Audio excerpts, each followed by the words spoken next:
everyone, welcome to GyanStack. I am Anukriti Verma and I am here to teach you accounts.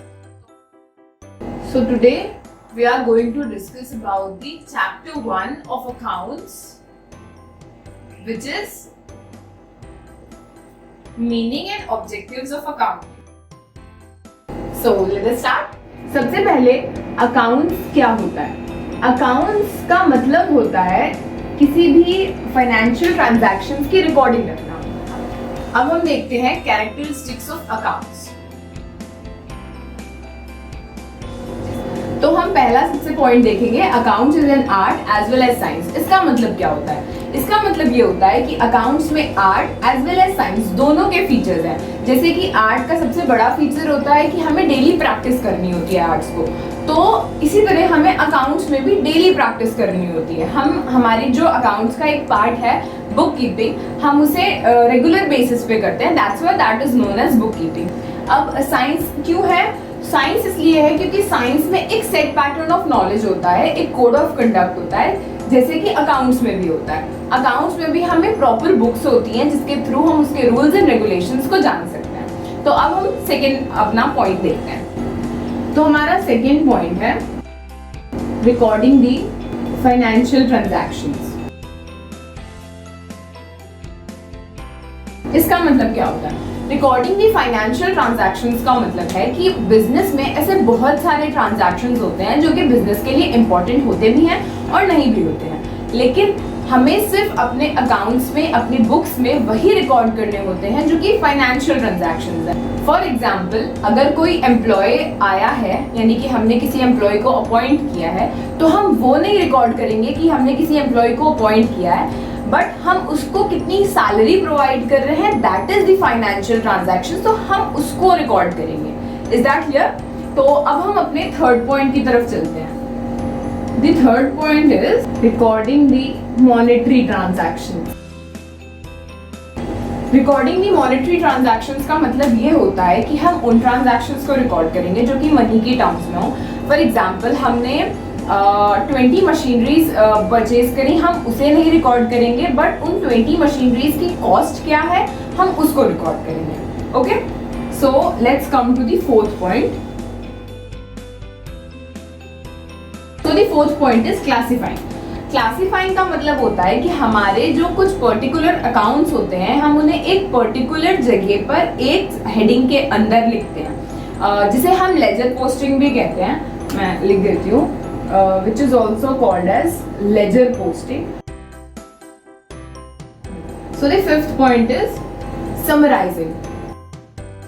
Summarising का मतलब ये होता है कि हमने जितने भी अकाउंट्स अभी हमने क्लासिफाई किए थे, हम उसको फर्दर आगे पोस्ट करते हैं और ट्रेडिंग और पीएल अकाउंट में, और उसमें से हम प्रॉफिट निकालते हैं। Is that clear? That is summarising. So let's come to the sixth point, which is interpretation of data. So what is interpretation of data? Interpretation of data का मतलब ये होता है कि हमने पिछले स्टेप में समराइजिंग में जो भी हमने ट्रेडिंग और पीएल अकाउंट में से लॉस या प्रॉफिट हमने जो भी निकाला, यानी कि उन प्रॉफिट और लॉस से हम अपनी कंपनी या हम अपने बिजनेस की पोजीशन को देखते हैं कि वो मार्केट में कहाँ पे स्टैंड करता है, या फिर वो प्रीवियस ईयर से कंपैरिजन में बहुत इजी होता है कि लास्ट ईयर हम कहाँ पे स्टैंड करते थे और आज हम कहाँ पर स्टैंड करते हैं। That is the point of interpretation of data. Okay. Now come to the last point. The last point is communication.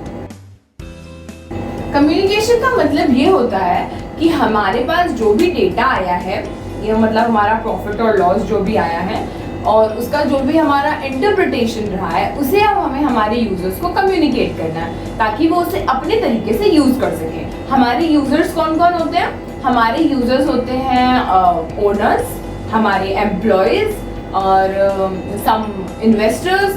तो इस तरह से हमारे कई सारे यूजर्स होते हैं who are interested in knowing the profitability of the company or the business. Okay, so that was the characteristics of accounts. Now let's switch to the another topic. The next topic is difference between accountancy, accounting and bookkeeping.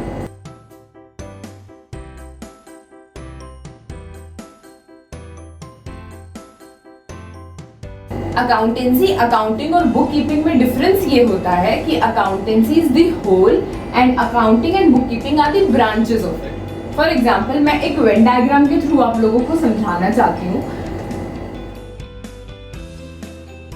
This big circle indicates accountancy. This smaller circle is the bookkeeping, and the another smaller circle is accounting. I hope अब आप लोगों को clear होगा। So accountancy includes bookkeeping as well as accounting. Accounting is this whole big circle and book keeping उसका एक part है, accounting उसका एक अनदर पार्ट है। तो बुक कीपिंग में बेसिकली क्या होता है कि हम अपने ट्रांजैक्शंस को रिकॉर्ड और क्लासिफाई करते हैं। That is the journal posting and ledger posting, वो हम बाद में डिस्कस करेंगे व्हाट इज दैट। और सेकंड जो उसका पार्ट आता है वो होता है अकाउंटिंग। अकाउंटिंग में हमारा थोड़ा इंटेलेक्चुअल काम होता है, which is knowing the profitability and the work I have told you about summarizing and interpretation and communication, that comes under accounting.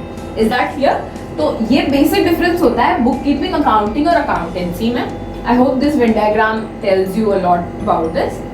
So that's it for today, and in next video we will discuss about the second chapter of the 11th accounts.